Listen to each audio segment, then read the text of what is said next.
বিশ্বাস আর সৌন্দর্যে এক অভূতপূর্ব মেলবন্ধন এই মন্দির।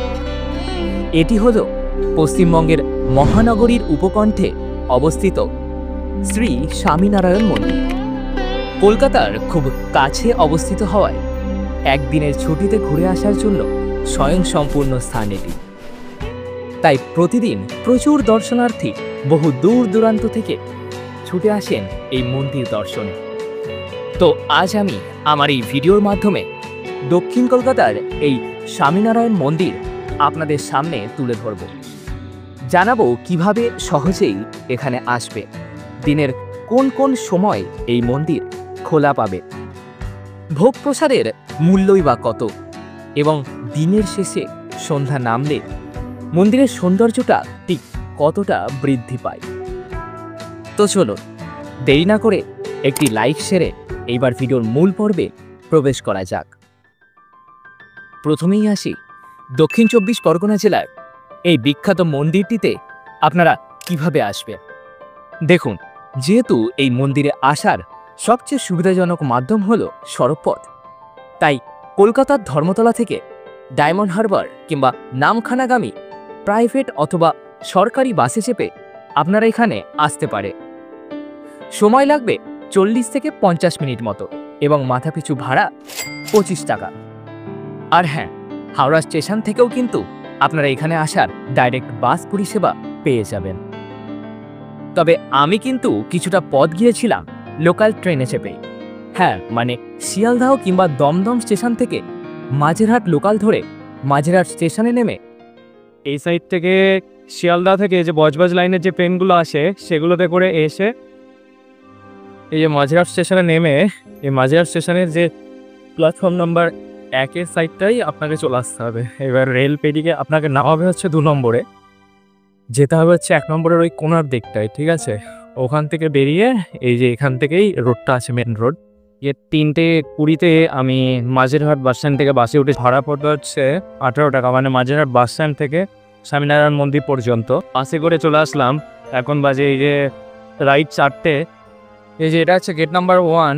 গেট নাম্বার 1টা বন্ধই থাকে বেশিরভাগ সময়, তবে এই যে গেট নাম্বার 2টা খোলা থাকে। আর যেহেতু 4টে বেজে গিয়েছে তাই গেট 2 কিন্তু খুলে দেওয়া হয়ে যায় সকল দর্শনার্থীদের জন্য। আর এখন দেখছেন সকলে প্রবেশও করছে। মন্দিরটি বিষ্ণুপুর ডায়মন্ড হারবার জাতীয় সড়কের একদম পাশেই অবস্থিত এবং এই মন্দিরে প্রবেশের জন্য কোনোরূপ প্রবেশ মূল্য অর্থাৎ টিকিটের প্রয়োজন পড়ে না। এবার আসি মন্দিরটি কখন খোলা থাকে। প্রতিদিন সকাল 7:30 থেকে দুপুর 12টা এবং বিকেল 4টে থেকে রাত 8টা পর্যন্ত জনসাধারণের জন্য এর দ্বার উন্মুক্ত থাকে। আর যে সকল আরতির সময় সেগুলো কিন্তু ওখানে দেয়া আছে। সন্ধ্যে 6টা সময় মঙ্গল আরতি, 7:30টার সময় শৃঙ্গার, 11:15 রাজভোগ এবং 6:45 হচ্ছে সন্ধ্যা আরতি আবার, আর 8টার সময় হচ্ছে শয়ন আরতি। 2 নম্বর গেট দিয়ে প্রবেশ করে ওই সাইডটাই হচ্ছে গাড়ি পার্কিংয়ের এরিয়া এবং এই যে এই সাইডটা দিয়ে হচ্ছে মন্দিরে প্রবেশ করতে হবে। সকলে দেখছেন এখন আসছে। এই যে এটা হচ্ছে পার্কিং স্লট। আপনার এখানে 4 চাকা, 2 চাকা, অটো, টোটো, বাইক সকল কিছুই পার্কিং করতে পারেন। মোটর বাইকের জন্য এখানে লাগবে 20 টাকা, আর অটো বা টোটোর জন্য 30 টাকা। কার মানে এলএমবি যেগুলো সেগুলো 50 টাকা, মিনি বাসের জন্য 130, আর বাসের জন্য হচ্ছে 250। এইভাবে আপনারা অনেক বড় এরিয়া আপনারা পার্কিং করতে পারেন চাইলে। এর পাশেই রয়েছে ভোগ প্রসাদের স্থান, আর তা আমি কিছুক্ষণের মধ্যেই জানাচ্ছি। তবে এখন ঘুরে দেখা যাক মূল মন্দিরটি। বোচাসানবাসী অক্ষর পুরুষোত্তম স্বামীনারায়ণ সংস্থা কর্তৃক 2014 সালে প্রায় 14 একর জমির ওপর এই মন্দির নির্মাণ করা হয়। এই মন্দিরের সবচেয়ে নিদারুণ বৈশিষ্ট্য হল পুরো কাঠামোতে কোনোরূপ ইস্পাত ব্যবহার করা হয়নি এবং মন্দির সম্পূর্ণ রাজস্থানী বেলেপাথর দিয়ে নির্মিত। মন্দিরে প্রবেশপথেই ভগবান স্বামীনারায়ণের এক বড় মার্বেল পাথর নির্মিত চরণাবৃন্দ রয়েছে, আর মন্দিরে দুপাশ জুড়ে রয়েছে বাহারি গাছ ও দারুণ বসার জায়গা। এই যে এটা হচ্ছে মেন গেট এবং মেন গেট দিয়ে আপনারা এখানে প্রবেশ করে এর এই পাশ থেকে এসে মানে এই সামনেটায় কিন্তু আপনারা ফটোগ্রাফি করতে পারবেন না। আপনাকে হয় ওই পাশটায় বা এই সাইডটা এসে ফটোগ্রাফি করতে হবে, কারণ এই জায়গাটা থেকে ফটোগ্রাফি একদম স্ট্রিক্টলি প্রোহিবিটেড, মানে সম্পূর্ণ বারণ যেটাকে বলে। আর এই যে এটা হচ্ছে শু কাউন্টার বা জুতোর কাউন্টার, এখানে বিনামূল্যে আপনারা আপনাদের শু বা জুতো রাখতে পারেন। ওই পাশে যখন জুতো নেবেন তখন সেখান থেকে দান আছে, এবার সেখানে দান কিছু আপনারা চাইলে করতে পারেন, চাইলে নাও করতে পারেন। এইভাবে আপনারা মন্দিরের ভেতরটাও খুব সুন্দরভাবে দেখতে পারেন। আর মন্দিরের ভেতরটাতে কিন্তু চারদিকে সিসিটিভি ক্যামেরা লাগানো আছে, তো ভুলেও আপনারা করতে যাবেন না ভিডিও। আর আপনারা চাইলে পুজোও দিতে পারেন। এবার যদি আপনারা পুজো দেন তবে এই যে এখানটায় ট্যাপ আছে, এখান থেকে হাতটাও ধুয়ে নেবেন। এই যে ট্যাপ, এই সিঁড়িটা দিয়ে ওপরে উঠে এই যে এই সাইডটা দিয়ে সকলে নেমে যাচ্ছে, এবং এই ভেতরটা দিয়ে আবার ভেতরেও কিন্তু আর খুব পরিষ্কার, মানে অসাধারণ পরিষ্কার। দেখুন, যেহেতু ফটোগ্রাফি বা ভিডিওগ্রাফি একেবারে নিষিদ্ধ, তাই তাদের নিরাপত্তা ব্যবস্থাটাকে উল্লঙ্ঘন না করাটাই শ্রেয়, এবং সকলেরই উচিত মন্দিরের নিয়মাবলী মেনে চলা এবং পবিত্র স্থানের মর্যাদাটাকে রক্ষা করা। পূজিত দেবদেবী হিসেবে এই মন্দিরে ভগবান স্বামীনারায়ণ, শ্রী ঘনশ্যাম মহারাজ, শ্রী হরেকৃষ্ণ মহারাজ, রাধাকৃষ্ণ, সীতারাম, হনুমানজি, শিব পার্বতী এবং গণেশজির নিত্য পূজা অনুষ্ঠিত হয়, এবং গর্ভগৃহে ভগবান স্বামীনারায়ণের একটি সোনার মূর্তি আপনারা দেখতে পাবেন। আর এই মন্দিরের ভেতরেই অর্থাৎ গর্ভগৃহে আপনারা চাইলে পুজোও দিতে পারেন। মন্দিরের ডান দিকে যেদিকে এক্সিট আছে সেই দিকে আপনারা ক্যান্টিন পেয়ে যাবেন। প্রেমবতী বা স্বামীনারায়ণ ভেজিটেরিয়ান, এখানেই সব ভেজ খাওয়া দাওয়ার আপনারা চাইলে করতে পারেন। তো চলুন দেখা যাক কী কী আছে না আছে।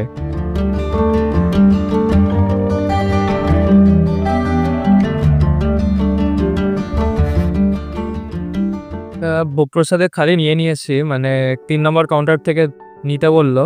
50 টাকা দিয়ে, যেটা আর কি ভোগ প্রসাদ। তো চলুন 50 টাকা দিয়ে ভোগ প্রসাদটা খাওয়া যাক।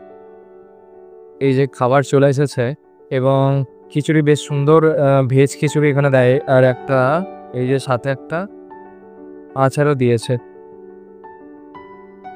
সকালেও দেয় এবং সন্ধ্যাবেলাতেও যদি আপনারা আসেন তো সন্ধ্যাবেলাতে এটা পাবেন। তাই বহু মানুষ কিন্তু এখানে এসে খাচ্ছে না, দেখতেই পাচ্ছেন।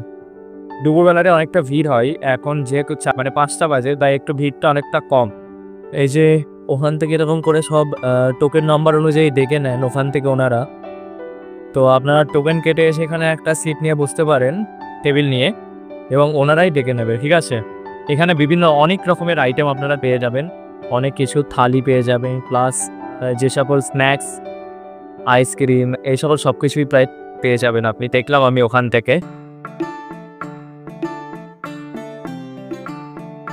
এবং এখান থেকে আপনারা যদি চান তবে ভোগ প্রসাদ কিন্তু পার্সেলও করে নিতে পারেন, সেক্ষেত্রে 5 টাকা এক্সট্রা, মানে 55 টাকা লাগবে। এবং যে কোনো কিছু খাবারই আপনারা চাইলে বাড়ির জন্য পার্সেলও করে নিতে পারেন। আর এই যে এটা হচ্ছে ওয়াশরুম, মানে মন্দিরের বাঁ দিকে আপনারা দেখতে পাবেন। আপনারা চাইলে বিকেলের দিকেই এখানে আসাটা বেশি প্রেফার করতে পারেন। দিনের আলোয় এবং রাতের অন্ধকারে মন্দিরের সৌন্দর্যতা প্রত্যক্ষ পরিদর্শন করতে পারবে। তাই আমরা অপেক্ষা করতে লাগলাম সন্ধ্যার সেই মায়াবী মুহূর্তের। অবশেষে শঙ্খধ্বনি, উলুধ্বনি ও বাদ্যযন্ত্রের মাধ্যমে সূচনা হলো সন্ধ্যা আরতি, এবং তা দেখতে একে একে প্রত্যেকে মন্দিরের ভেতরে আবার পুনরায় প্রবেশ করলেন। এভাবেই সন্ধ্যা আরতি দেখে এইবার সময় হয়েছে বাড়ি ফিরে যাওয়ার। আপনারাও জানতে পারলেন কলকাতার জনপ্রিয় মন্দিরগুলির মধ্যে এই মন্দির সম্পর্কে। তো কেমন লাগলো ভিডিওটি কমেন্টে অবশ্যই জানান। আর পরবর্তী কোনো ভিডিওতে যাওয়ার আগে চাইলে চ্যানেলটিকে সাবস্ক্রাইব এবং বালিগঞ্জে অবস্থিত বিড়লা মন্দিরের এই ভিডিওটি চেক আউট করতে পারেন। আপনার সাথে তবে ওখানেই দেখা হচ্ছে। টাটা।